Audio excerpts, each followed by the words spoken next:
A very good morning, dear students. In this video, I am going to explain about the limitations of Dalton's atomic theory. So first we want to know what is this all Dalton's atomic theory. Okay, so many theories were proposed to explain about the atoms. So this is completely about atomic nature, atom nature.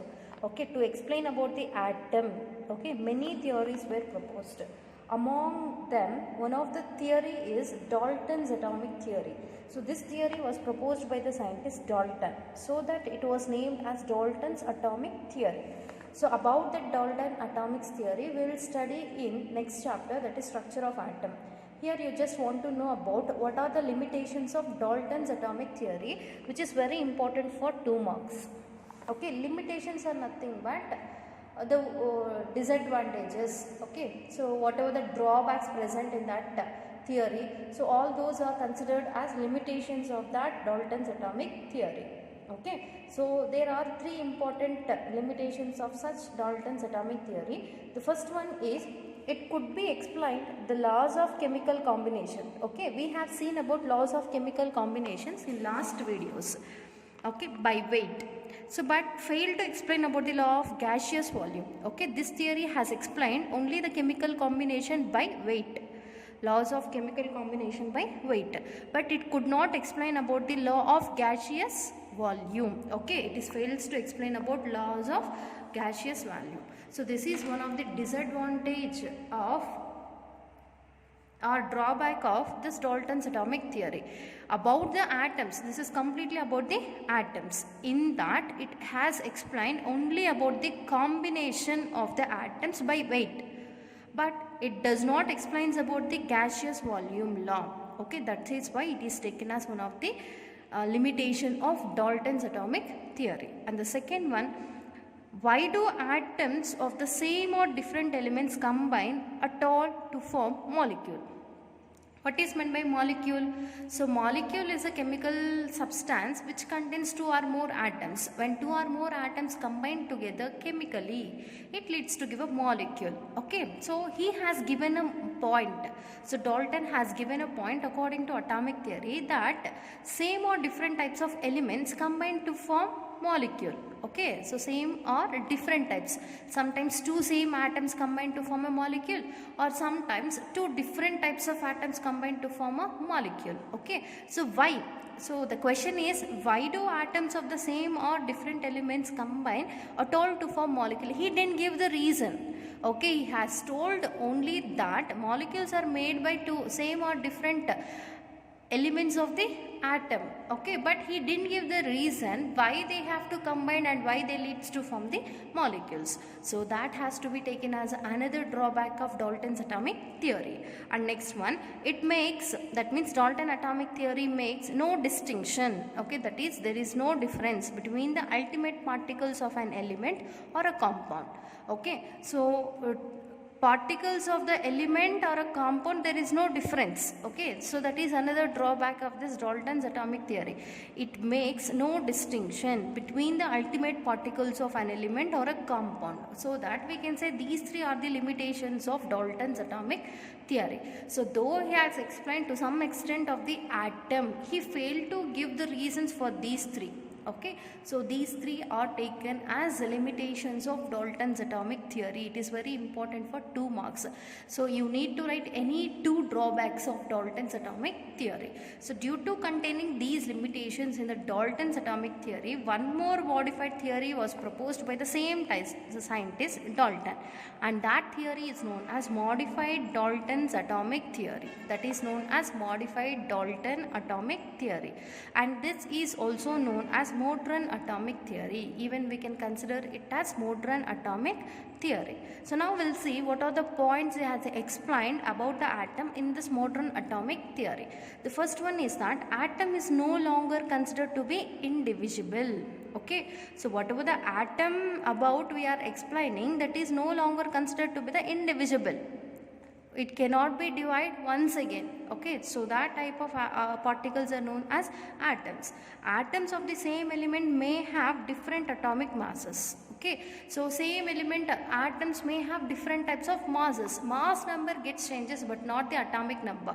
Remember, atoms of the same element may have the different atomic masses. Okay, so it is related to the same atom but its mass is different from one another.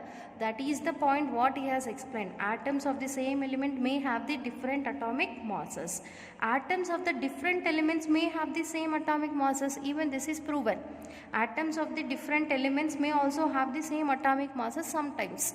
So different elements atoms, if you observe, such different elements atoms can be having the same atomic mass. So this is not about atomic number, this is about the atomic mass. See once again, atom is said to be one of the indivisible particle. Atoms of the same element, okay, may have different atomic masses, or atoms of the different elements may have the same atomic masses. Both can be possible. The ratio in which the different atoms combine with one another may be fixed or integral, but may not always be simple. The ratio, what is this ratio? Ratio of different atoms combined with one another. So this combination may be fixed and integral, but it will not be simple. It should not be simple. So the the process of mixing of two different atoms or two different types of elements of the atoms may be fixed. That ratio should be fixed and integral, but it should not be a simple one. Okay, it may not always be simple. Sometimes it may be simple, sometimes it may be complex. That depends upon the type of elements what they are combining with each other. Okay, this is another point related to modern atomic theory. So very important for 3 marks question. So write any 3 points related to modern atomic theory or modified Dalton atomic theory. So very much important for 3 marks. Listen carefully. Here what is happening, whatever the atoms present in the nature, they always tries to combine with each other. So when they combine by mixing with each other, the ratio. So this 4th point states that when 2 or more different types of atoms combines with one another, its ratio may be fixed and integral and may not be always simple. Sometimes it may be simple, sometimes it may be complex. Okay, so that is about the 4th point. That means a combination of atoms of same element or different elements will be compulsory, but the ratio of combining of the atoms may be fixed or integral, but may not be always simple or complex. Okay, that is about the 4th point. Now see the 5th point related to this modern atomic theory, that atoms is the smallest particle that takes part in the chemical reaction. So whatever the chemical reaction takes place, in that the smallest particle is nothing but atom.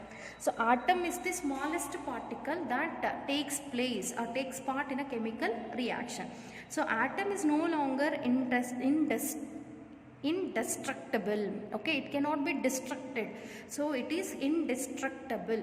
That means again we cannot divide that atom. Okay, so the division of the atom will not be possible. If you take molecule, if you take H2O molecule or H2 molecule, this H2 molecule can be divided into H plus and H. 2 hydrogens can be divided, but in a hydrogen atom, so we cannot indestruct, again we cannot destruct it, so again it cannot be divisible. Okay, we cannot divide this hydrogen into any other parts. So this is the smallest particle. So that is about the 6 important points related to this modern Dalton's atomic theory. Atoms is no longer considered to be indivisible. It cannot be divided further. So atoms of the same element may have the different types of atomic masses, or atoms of the different elements may have the same type of atomic masses. The ratio in which the different atoms combine with one another, that ratio of the atoms which are combining may be fixed, okay, and integral, but may not be simple. Okay, and atoms of the smallest particle, atoms are considered to be the smallest particle whatever take part in the chemical reaction. Atom is no longer indestructible. Okay, that is about the points related to this Dalton's atomic theory. Very important for 3 marks. Try to learn at least 3 points related to this Dalton's atomic theory. Now we'll see the next topic. Now we'll say about Avogadro's hypothesis or Avogadro's law or Avogadro's principle. Even it is important for 2 marks. Avogadro's law, Avogadro's hypothesis or Avogadro's principle. So see what is Avogadro's law first. Equal volumes of all gases under similar conditions of temperature and pressure contain equal number of molecules. Now we are considering about all gases. Okay, volumes of all gases. Equal volume of all gases under same conditions of temperature and pressure contain equal number of molecule. So equal volume of all gases, that means here we are taking different types of gases with the same volume. Okay, so in such volume containing different gases under same temperature and pressure contains equal number of molecules. Okay, in a beaker I have taken hydrogen gas, in another beaker I have taken oxygen gas, in another beaker I have taken nitrogen gas. Volume of all these gases is equal. Volumes of the gases what I have taken are equal. So equal volume containing all gases under similar conditions. Here temperature is constant, pressure is maintained as constant. Under same temperature and pressure, volume, equal volume of different gases or all gases, okay, contain equal number of molecules. Number of molecules present in the volume of hydrogen gas is same to the number of molecules present in oxygen. Number of volume of nitrogen, molecules of nitrogen present in the V volume of nitrogen is also constant. That means whenever volume is equal volume is taken at constant temperature or certain temperature and pressure, at that equal volumes, the molecules present in that type of gases are also equal. That doesn't changes. That is known as Avogadro's hypothesis or Avogadro's law. Now we'll see about applications of Avogadro's law. Okay, see the first application. In the calculation of atomicity of elementary gases, it can be applied or it can be used. Applications are nothing but uses. Okay, uses are known as applications. So in which way we can use this Avogadro's law? Okay, so in the calculation of atomicity, if you want to know about atomicity of elementary gases, then we can apply this Avogadro's law. See first one, what is atomicity that we want to know? Atomicity of an elementary substance is defined as the number of atoms of the element. Okay, it is nothing but it is related to elementary substance. Nothing but number of atoms of the element present in one molecule of the substance. Okay, it is only related to one molecule. In one molecule of the elementary substance, how many number of atoms are present? That leads to give about its atomicity. Atomicity is particularly related to elementary substance. It is nothing but total number of atoms of the element present in that elementary substance in one molecule. That is known as atomicity. Here I have taken oxygen, that is O2 molecule. Okay, so nothing is represented before this O2. That means it contains only one molecule of O2. So that one molecule of O2 contains 2 atoms, right? In this 2 atoms, this subscript indicates 2. When 2 oxygens combine, it can give 2. Okay, 2 atoms are involved. That is nothing but number of atoms present in an elementary substance. So the atomicity of oxygen O2 is 2. This is known as ozone. O3 is considered as ozone. So ozone formula is O3. Here you can see 3 is present. When 3 atoms combine, 3 atoms of oxygen combined, it can give O3. Okay, so that ozone contains 3 oxygen atoms, so its atomicity is 3. So atomicity is nothing but the total number of atoms present in one molecule of elementary substance is known as atomicity. Even this can be explained by using or applying this Avogadro's law. Now see the second point. So to find the relationship between molecular mass and vapor density of a gas.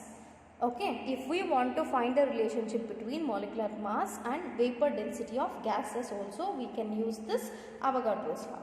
See, vapor density of a gas is always equals to, vapor density of a gas is always equals to density of the gas divided by density of the hydrogen.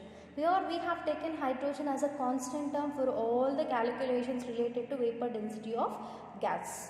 Okay, vapor density of a gas is always equals to density of that particular gas divided by density of hydrogen.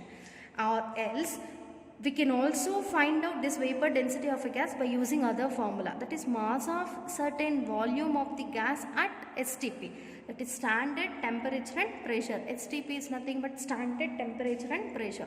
Mass of certain volume of the gas, mass of certain volume of the gas at STP divided by mass of volume of the hydrogen at standard temperature and pressure.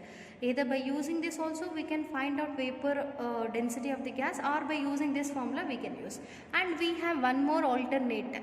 Why we have to take these many formulas to find out vapor density of the gas means, because depends upon the problem what they have given, depends on the data in problem what they have given, we need to use any one of this type of formulas.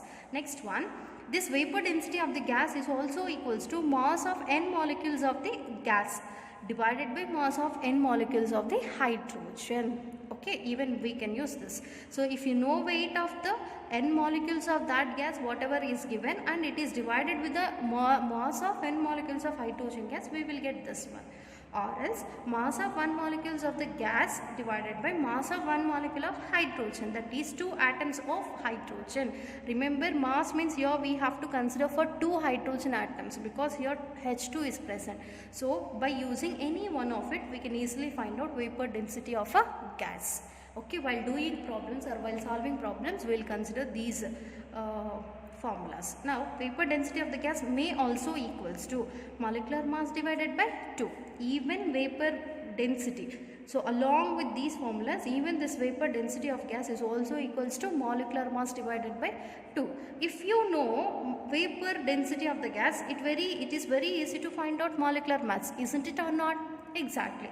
If you know this, we can find out this. If you know molecular mass, we can find out vapor density. Now if you want to find out molecular mass, then we can take a formula from this for molecular mass. Molecular mass is equals to 2 into vapor density of the gas. 2 into vapor density of the gas. So this is the second application of Avogadro's law. Even it is used to know the relationship between molecular mass and vapor density of a gas. And last application of that Avogadro's law is that it is also used to find the relationship between mass and volume of a gas. Okay, mass and volume. So the relationship between these two also can be found out by using this Avogadro's law. See, molecular mass is always equals to 2 into vapor density, that we know very well. Okay, by second application we can easily find out molecular mass, that is equals to 2 into vapor density. So even it may also equals to 2 into mass of certain volume of the gas.